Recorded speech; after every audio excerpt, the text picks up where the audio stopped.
Yeah, hello guys, good morning. Welcome to my channel. My name is Yomi Martins. I'm actually waking up and I'm still in my room, so please don't mind me that I'm not with my makeup, Anyway, that's just a joke. Welcome to Time Out with Yomi Martins. And my name is Yomi Martins from the city of Lagos, Nigeria. And welcome to Time Out with Yomi Martins, your number one station on YouTube where you get the best investment tidbits so that you know how to make the best investment decisions yourself. Now, I need to get something quickly out of the way. On this channel, we don't give investment advice, we only provide information. So don't count any of the details you see on my channel as an investment advice. Now, a lot of people have been asking me lately why I do not promote a lot of what do you call it, platforms. How come I only have just very few platforms on my channel, right? There is a good reason for that.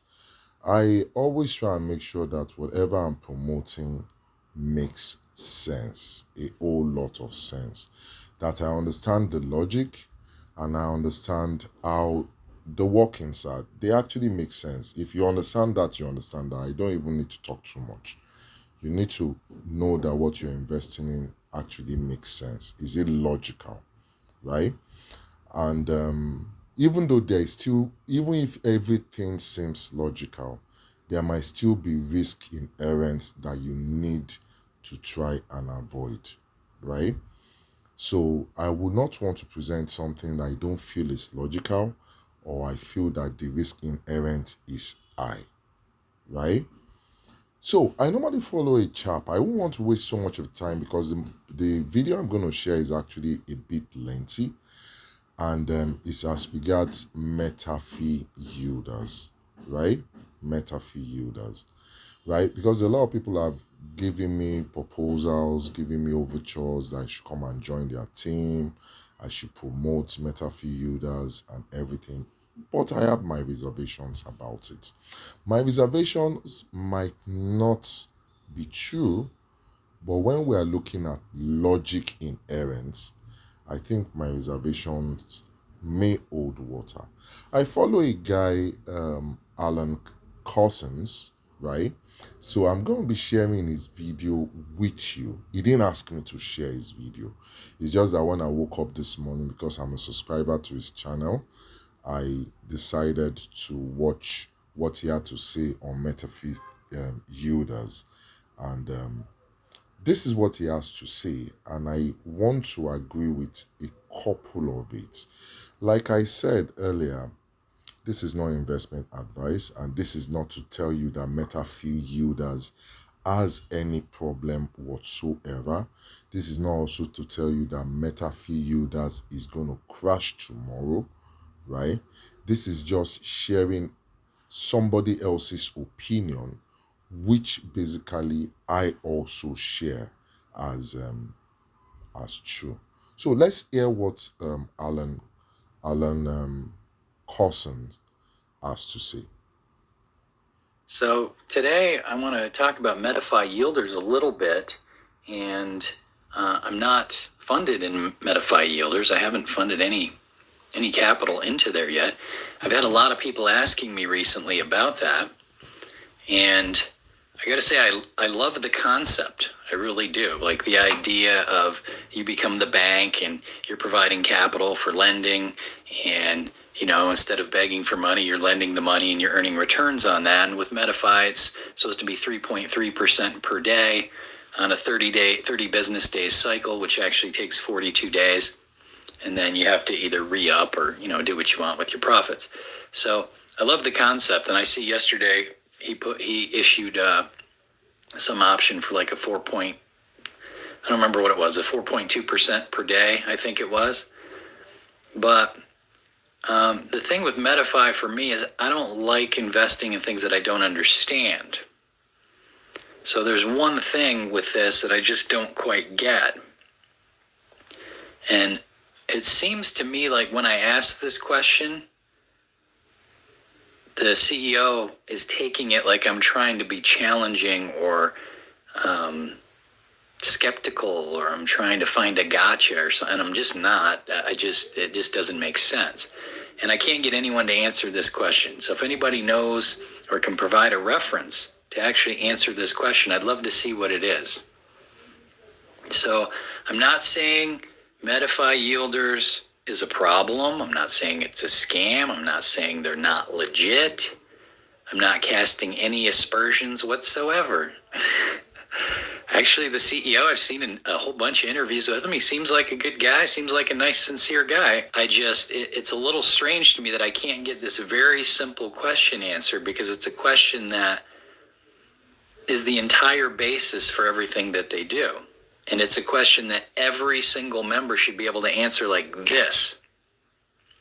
And the question is simply this: if they're paying 3.3% per day, that means that the lending that's being done must necessarily require an APY of about 848% just to cover the 3.3% per day for business days. So that's if the company's making no money. So if we just assume the company's making hardly anything at all and we call it 900% APY, then here's the question. Like, you have to understand who the market is.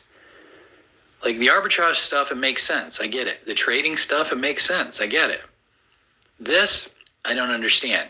So somebody somewhere out there is borrowing crypto and they're collateralizing to borrow it. In other words, if they're borrowing, let's say they're borrowing $100,000. In order to do that, they're taking crypto they already own, probably at least double that or 1.5 times that, maybe more. And they're locking that up as collateral. So they've already got the crypto and they want to borrow more crypto. So they're locking up what they have so they can't touch it, but they're borrowing against it. And they're paying over 900% annual percentage interest. Who's doing that? I mean, honestly, what kind of a lunatic is doing that? Now, I understand there are some very high risk degen deals. There are like initial coin offerings and things like that where they're giving away. They'll say, 10% a day, 12% a day, but they're paying it in their coin that they're offering. They're just creating them out of thin air and they're paying them to you. And they issue so many the first week and so many the next week, and the deal degenerates because they're inflating the crap out of these coins. So most of those don't last. I mean, they last a week or two, and that 10% per day goes down to 0.5% per day, and everybody who comes in it later doesn't make any money. We call them degen deals, degenerative deals, because they're inflationary. They're so inflationary that the value of the coin just goes. So I see some of those offering high daily yields, but those aren't sustainable. They certainly don't. Most of those don't last long enough to get through 42 days. Okay. So it's not like I don't see those, but those aren't. You couldn't bank on lending your money to a liquidity pool that's funding those for contracts that are 42 days long. I mean, you just lose money. They would degenerate into nothing. So who's doing this? Now, you can borrow crypto. I understand why people borrow crypto, okay? I don't need a lesson on why people borrow crypto. I understand why they borrow. What I don't understand is why would they do it at 1,000% APY or 900% APY? From the reading and the study I've done, it looks like 1,000% is probably about the top range. According to CoinGecko, they can range from 1% to 1,000%. I mean, what we're talking about here, if you're going to pay everybody 3.3% per day, that's what we're talking about. We're talking about over 1,000% APY. Now, I would think that this would be an extreme rare situation. I mean, how many people are borrowing at that rate? That's what I don't get. So I'm just trying to understand the market. And I'm not trying to say that there's anything being done wrong. I'm not trying to say that the CEO is bad in any way. I'm just trying to get an answer to a question. So this is a question I've posed. Who is our market? Who is borrowing at this rate? Would you borrow at that rate? You know, I've asked every all the way up the line in my organization. I've asked friends and everybody, other people. And I think what people do is they just see the 3.3% per day and they put money in because they want the 3.3% and they get paid. They go, oh, great, I'm getting paid. Woohoo.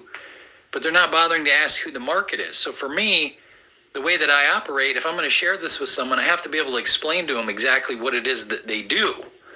And I don't need full 100% transparency. Like, I don't need to know what color underwear the owners are wearing and where they grew up. And I don't need to see every single transaction traced on the blockchain back to the the buyer. I don't need all that. I just need to understand what's being done. If it doesn't make sense, I don't like putting money into it. Now, I did the smart swaps thing the other day, and a lot of people took that like I was saying it was a scam, and I wasn't. I was just saying there's some things that don't make sense here. I wouldn't put money here because it doesn't make sense. It's not because I observed something where it was like, oh, that's bad. So everybody wants to evaluate it. They want to make it bad or good. Is it good? Is it bad? Is it good? Is it bad? It's not. The world's not like that, folks. I'm just looking at, does it make sense? I can look at whether something makes sense without imposing onto it badness or goodness. You see, just does it make sense? Is this good? Is that good? Who cares? Does it make sense? So this doesn't make sense to me. Now, it could be that I'm just extremely ignorant, but guys, I've spent dozens of hours researching yield farming, trying to figure out how they're doing this. You know, when you start looking at that, yield farming, I mean, you see like, well, 8% APY, 10%, 20%, like that's a high one. That's for the year.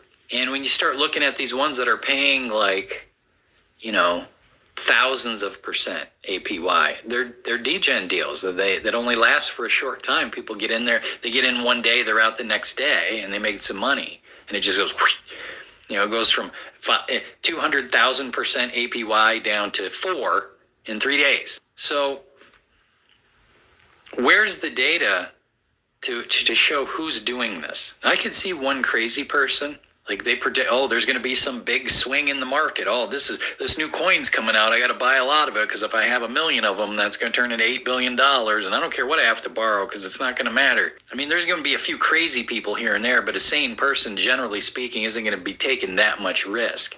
How is there enough of a market there to sustain tens of thousands, hundreds of thousands of people funding a liquidity pool that's paying them essentially 3.3% daily dividends? I mean, it's not dividends, but I mean, it's basically what's happening. It's got to be able to afford that. Now, the only answers I've been able to get so far is, well, that's not actually very high for yield farming. Well, all the data I can find says 1,000's about the top of the range. So that's actually very high for yield farming. So this is what we call a mismatched data. And in data evaluation, like things have to match, right? So this is a mismatched datum. The other thing, and I think the thing that I wouldn't say concerns me so much because I don't have any money in there, but the thing that would stop me, the thing that's stopping me from funding this, and I have a lot of capital to work with, but the thing that's stopping me from funding this is I don't understand who the market is. And I don't know if I don't understand it because I'm ignorant. I'm not that ignorant. I mean, I spent a lot of hours. I can't actually find anything that will explain who's borrowing at that rate while being over collateralized. You can borrow Bitcoin if you're in California, you can borrow Bitcoin at 0% interest, depending on how much you want to collateralize. That's if you collateralize it at 4 times the amount. So if you're borrowing $25,000 worth of Bitcoin and you want to collateralize $100,000 worth of Bitcoin, you can borrow it at 0%. If you want a lower collateral, you can borrow at 1%. The point I'm trying to get to here is that the cost to borrow crypto just isn't that high. It's kind of like, you know, you go to the specialty boutique and you buy, you buy a box of Kleenex and it's $15,000 for the box of Kleenex. And you go to Walmart and it's 98 cents. Who's going to the specialty boutique and spending that much? I could see if it's 98 cents at Walmart and it's $1.15 at the specialty boutique. That would make sense because you're there, you know, just grab it. But it's like the difference between the 98 cents and a $15,000 box of Kleenex. Like, who is doing that? Can anybody send me something that explains to me who in the world is borrowing I could almost even understand it borrowing at 1,000% APY or more if you didn't have to collateralize it. But if you already have the crypto and you have to lock it up while you borrow the other crypto, and I understand why people do that. You know, you want to buy a car or a house and you do it on a crypto loan, there's a big tax advantage. Well, the tax advantage ain't 1,000% per year, guys. It's like,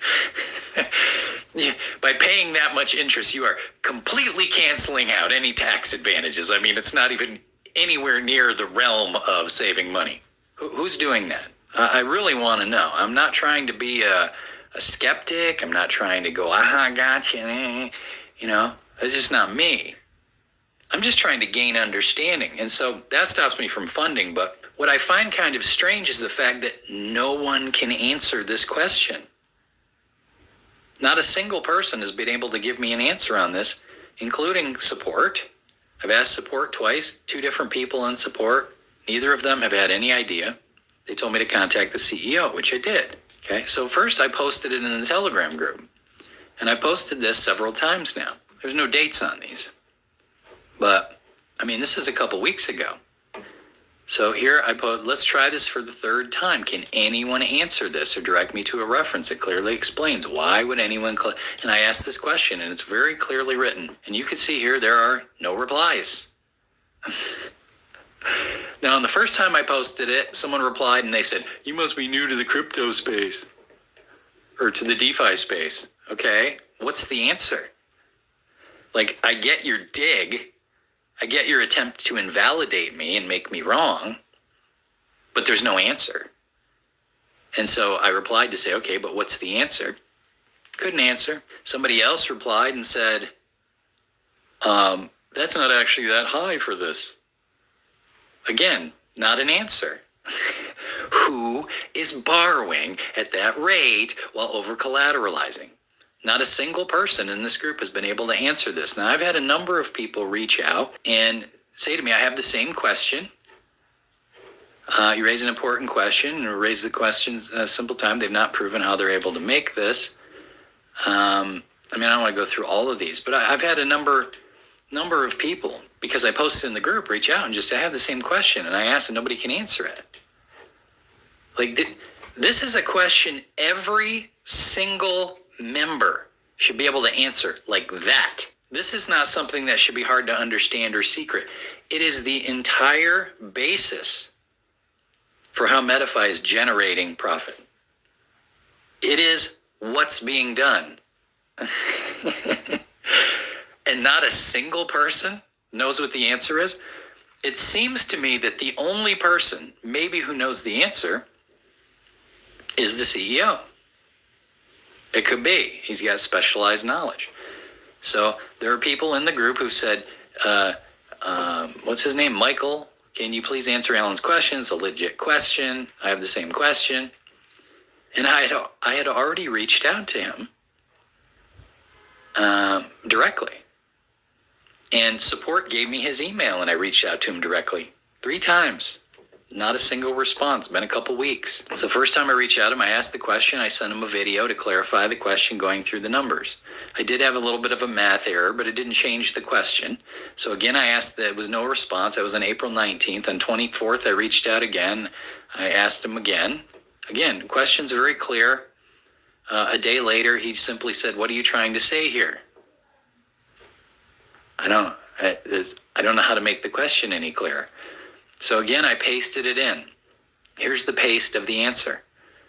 That was about 7 hours later. 3 days later, after no answer, I said, I'm not following why it's so hard to get an answer. He replies, and he says, I've been busy. No answer. Well, I know the guy's busy. It's okay. You know, I'm busy too. And I know this guy is getting hammered with questions and probing about his legitimacy because so many people have come over from IP Capital and they just got royally screwed and they're all leery and skeptical and they want to know everything about his life and, they want him to get DNA tests and all this, I mean, I'm exaggerating, but it's like, and he's getting a little bit defensive. And he gets irritated and such in the Facebook, when he does a Facebook Live, people ask certain questions. He doesn't like answering the same question over and over again, and none of us do. And I understand that, but it gets to the point he just shuts the question off. Now, I've heard probably 5 or 6 times him say, people ask how we're able to pay these rates. And I just want to say that that's actually, we generate a lot more than that. It's actually not very high, but he's never explained who is borrowing at that rate. Now, I'm not asking for any proprietary info. I'm not asking for the algorithm. I don't need to see the code. I'm just trying to, the question is, who is the market here? Who is borrowing at that rate over collateralized? And this is a simple question. So that was, I've been busy. 5 days later, I reach out, and this is yesterday. So what's the answer to the question? So I can't get an answer. This is, if I were concerned, I would say this is more of a concern. The fact that no one can answer the question. More so than the fact that I don't understand who's borrowing at that rate. The fact that nobody can answer the question. It's a little bit irritating to me, and that would be enough to stop me from putting money in here. The other thing is, this guy doesn't know me from Adam, but I've noted in the question a couple times, look, the first time I did it, I had just put like 250 people into another investment deal in the previous 24 hours, and I noted that in the thing. I mean, I'm not trying to be self-important, but I'm just trying to let the guy know, like, I'm not just some dipshit who doesn't know what he's talking about. Like, I've spent time looking at this. I've got a lot of capital, and I have influence. And I've been doing this for 25 years, and I'm putting hundreds of people a day into investment deals. By the way, I'm not a financial or investment advisor. I'm a network marketer. Anybody coming into these deals, they're doing it all on their own decision. I don't recommend that anybody do anything. And I'm not a financial investment advisor. If you want financial or investment advice, go talk to a financial or investment advisor. This is just what I do. I share what I do.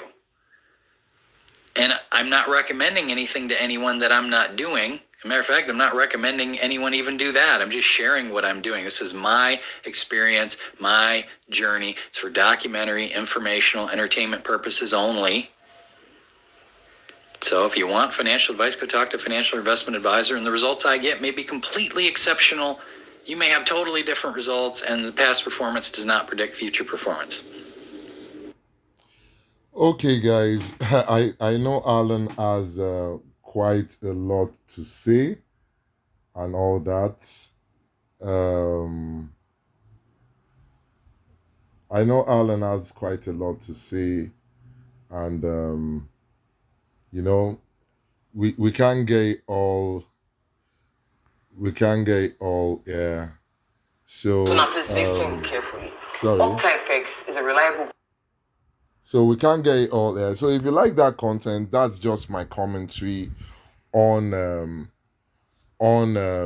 what's happening with Metafi Yielders. So if you like